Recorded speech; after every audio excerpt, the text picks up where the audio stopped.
Geography of South Korea. South Korea is located on the southern portion of the Korean Peninsula in Eastern Asia. While Korea is about the size of Minnesota, South Korea is about the size of Portugal. The peninsula is home to several mountain ranges and rivers, and is mostly surrounded by water. Korea has water borders with China, which is located just above North Korea. Japan, also separated by water, is located just to the east of South Korea. The Yellow Sea surrounds the western side of Korea, while the East Sea, also known as the Sea of Japan, surrounds the east side.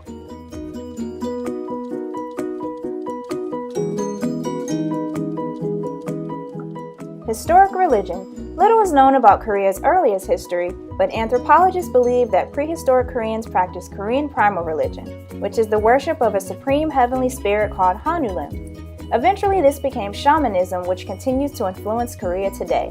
While Korean shamanism had one main god, it also had several lesser gods, which shamans would call upon for help. Ceremonies were practiced called kuts, with three main goals: to bring blessings and prevent evil fortune, to expel evil spirits and cure diseases, or to help the dead move on so that they would not cause disasters in this world. Ceremonies involved song and dance, and followed the human life and seasonal cycle, which was tied to agriculture. Buddhism and Confucianism.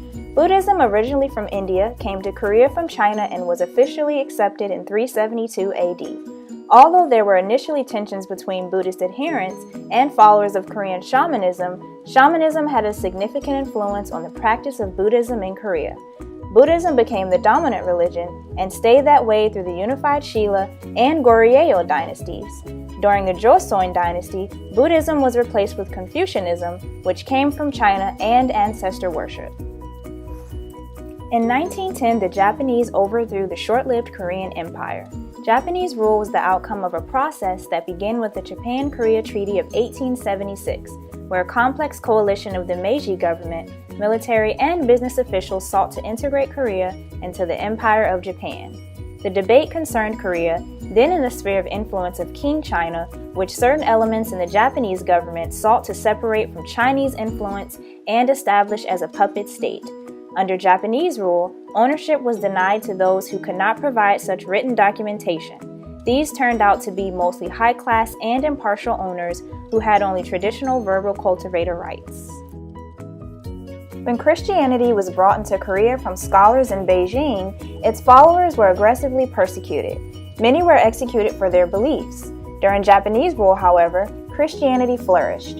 In the 19th century, American missionaries came to Korea to establish schools and translate the Bible into Korean, setting the stage for its popularity under Japanese rule. In May 1910, the Japanese Minister of War was given a mission to finalize Japanese control over Korea after the previous treaties, establishing Japanese leadership over Korean domestic politics, and separating Korea from any previous connections to China. Family is very important in Korean culture, and historically, families consisted of several generations in one household. This focus on family shows that they were extremely collectivistic. Daughters were for the most part excluded from this family structure. Once they came of age, they left the house to marry into another family. Historically, boys and girls were allowed to talk and play with each other as much as they wanted until they reached the age of 7. Then, boys and girls were strictly separated. Gender roles were heavily influenced by Confucianism. While boys often received schooling, girls were usually denied education. Under the Korean social hierarchy, boys were always subordinate to their elders, but girls, no matter their age, were always considered subordinate to all of their brothers.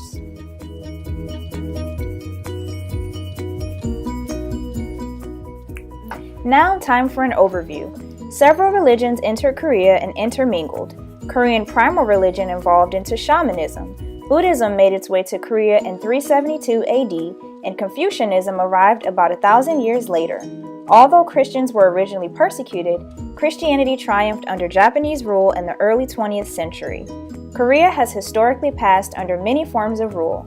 First were what they called the ancient kingdoms, then came the Proto-Three Kingdoms, the Three Kingdoms, the North-South states, and the creatively named later Three Kingdoms. During the dynastic period, we had the Goryeo and Joseon dynasties and the Korean Empire. In 1910, the Japanese took over, and their rule lasted until the end of World War II in 1945. Korean rice cakes are an extremely diverse type of food. They can be sweet or savory and have all kinds of different fillings or coatings, or they can be served plain. Today, I'm making a modified version of a traditional Korean rice cake called gyeongdan.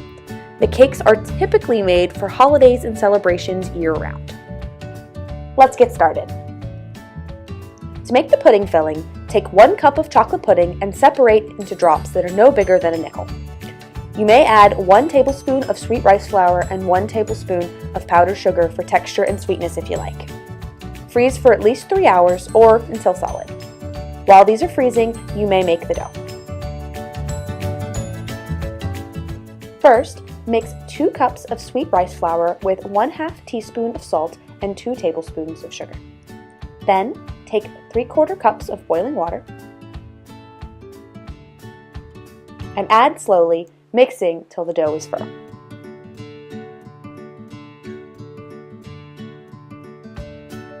Then you can shape them. Place 1/2 of your dough on a flour-covered surface. They'll be very sticky, so make sure to flour your hands as well. Roll the dough into a long tube about the diameter of a quarter.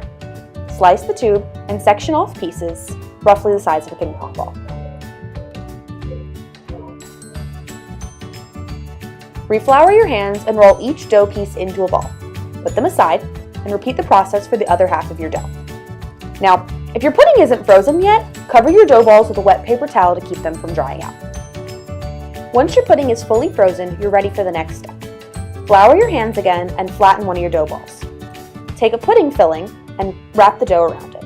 Make sure you completely seal the dough. Roll it around to reshape and repeat the process with the rest. Fun fact, traditional gyeongdan is made with a sweet red bean paste filling. To cook them, boil a large pot of water. Once it's boiling, drop each ball into the water. You'll know when they're ready when they're floating up on the top, which should take about 3 to 5 minutes. Once they're done cooking, remove the balls and drop them into a bowl of cold water. Let them sit for another 3 to 5 minutes to cool and firm up a bit. Then, take them out and place them on a plate to air dry. Once the rice cakes are dry and sticky, you can add the topping. Gyeongdan can have many different types of toppings. For these, I used Ritz crackers. Crush at least half a sleeve of regular Ritz crackers into a bowl. Take a rice ball and place it in that bowl, rolling it around so that it's thoroughly covered.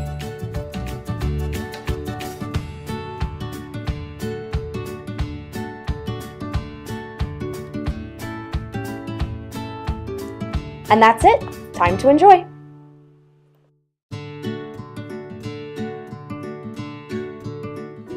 When Japan surrendered at the end of World War II, the Soviet Union helped push them out of Korea.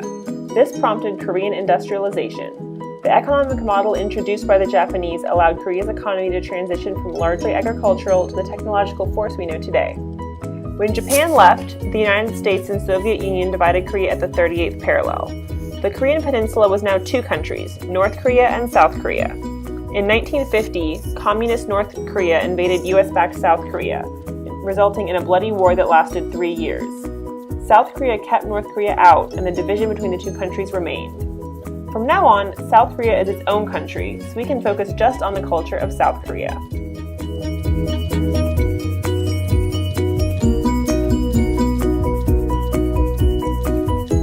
Hello, my name is Claire, and I'm from Seoul, Korea, and I arrived here before 3 months as I stayed as an exchange student. I'm sorry. I'm Erica. She's Erica. I'm Erica, and I'm from the US.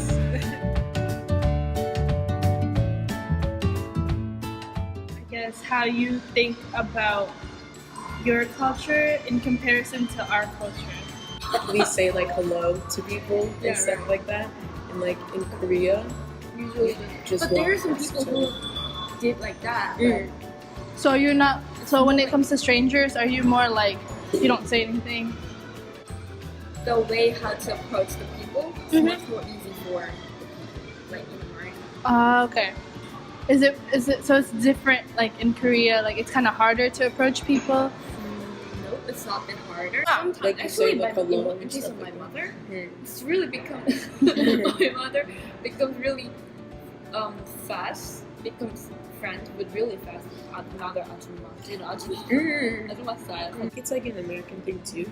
Older people, because they're usually the ones that say hi to you on the street. Yeah, right. Whereas like us, I mean, like we say hi to each other. We say hi more than like how it is in Korea. Right. But like amongst like our age group too, sometimes we just walk past each other, like we don't say anything. But when you see older people on the street, it's like, I think a lot of us were raised like it's a respect thing to acknowledge them. Say hi or like smile. Yeah, be like good afternoon, hello, like have a good night, have a good day. Well, it depends on your family, but I know that's like how I was raised. Like when you see people older or just people in general, say like how are you, good afternoon, stuff like that. Okay, so nonverbal interactions. In America, we head nod, or we smile at somebody, or we wave. We just give like a simple wave. So. It's the same to Mhm. Korea when we met someone when we're really busy. We usually say like this kind of things and then just Mhm. go. Or when we, I think it's not different. It's not different when Yeah. it comes to nonverbal. Okay. When you talk about the gesture, your gestures more like exaggerated. Like this. When you explain something or when you're talking about it, we don't Oh. usually Use our use this. hands. Yeah. So we talk with our We hands. do talk with our hands. Yeah. But usually Korean, we do not use a lot of hands. Oh. No, I But do. like these kind of things. I talk with my hands a lot. Yeah, so do I. I talk with my hands to like explain things or like Yeah. emphasize things. You talk with your Yeah. I hands. didn't realize that. Yeah. So phone calls. Like phone calls, like when we talk on the phone, we're like, okay, bye, like see you later or something. But a lot of times what I've noticed in like Asian culture and society, it's just like, okay, It's depending on person. yeah, but Depending on person. a lot of people do that. But the nuance is different. And the intonation is a little bit different, definitely. Because when we want to hang up, we usually say, "잘 먹어," or no. "Oh, 잘 먹어," kind of things. But when we try to hang up the phone, we usually like lengthen the last part of the word. "Oh, 잘 먹어, 그래." 그래, it's kind of way to say goodbye things. So it's not. Cultural advances, Yeah. like So culture changes. so you coming here, how does that, like, how do you overcome situations that you've encountered? Try to follow the culture here. You try to assimilate. Yeah, when I like when I try to bow to my professor, I try to do that.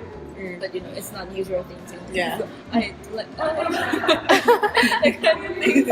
I did that a lot, and when I try to like submit my paper, Mhm. I just do like that. Mm-hmm. Actually, it's not that hard thing. So. It's not a lot to overcome. How do you both like it? How do you go? How do I like? How do you like it here in America? Like, I like here you like it better? better. Do you like it better than Seoul, or is it? I think it depends on the situation. Because I'm an Asian, I can't. So VCU is a university. So, but if I like going outside of VCU, I can feel the other people's sights. I can feel that other people watching. Like they're staring their eyes. Stare a little bit. That is a little bit bad, I think. Uh-huh. And you know, language is a really big wall for me, so it's also hard. Things. Usually, how do you usually say bye when you like see someone? Depending on the situation, but I think I have to say 들어주셔서 감사합니다. Thank you for listening.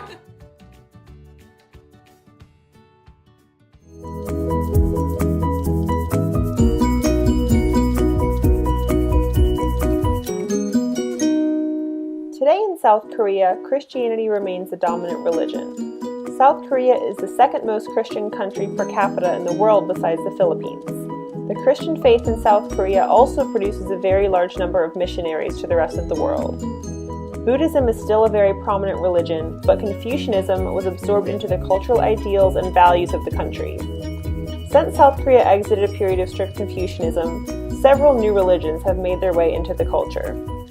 Islam was introduced to the country during the Korean War. Chondogyo, a new religion founded in 1863, combines Confucianism, Buddhism, Shamanism, Taoism, and Catholicism, and values the equality of all people and all religious backgrounds.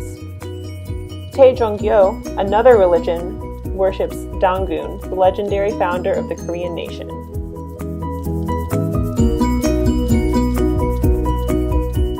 In South Korea, women are given rights through the law, but these rights are rarely observed or enforced.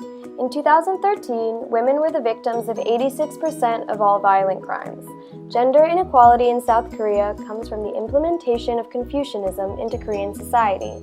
Korean women in modern society face similar problems that many women face around the world. In 2011, only 9.1% of executives out of 2,993 state-run institutions were women, and out of 288 public institutions, 149 had no female executives at all. Needless to say, the glass ceiling in South Korea is low for women. South Korea is a sexually conservative country. Contraceptive commercials were banned in South Korea until around 2006. Korean dramas as well tend to follow normative gender roles, with women being portrayed as pure and weak, damsels in distress, while men are portrayed as strong and powerful. Here in the US, it is more common for parents to put their babies into daycare as they continue on in the workplace. In South Korea, for the first 2 years, infants are in total care by their parents and have little to no separation from their mother. Children are raised with the enforcement of patriarchal obedience, cooperation, and respect for elders. The eldest son has the largest responsibility as he is expected to switch role with his parents and take care of them once they become old. For this reason, sons generally receive the best education. They are in no way individualistic because they depend on their family even into marriage. When a loved one dies, traditionally families keep their body at home for 3 to 7 days depending on the season. They also placed coins over the deceased eyes, cotton in their ears and nose, and rice in their mouth. Once they prepared the body, they wrapped it in several cloth layers and placed it in the casket. When it was time for the funeral, close family members moved the casket to the cemetery. They believed the house doorway was the dividing line between the living world and the afterlife. Now, cremation is taking over.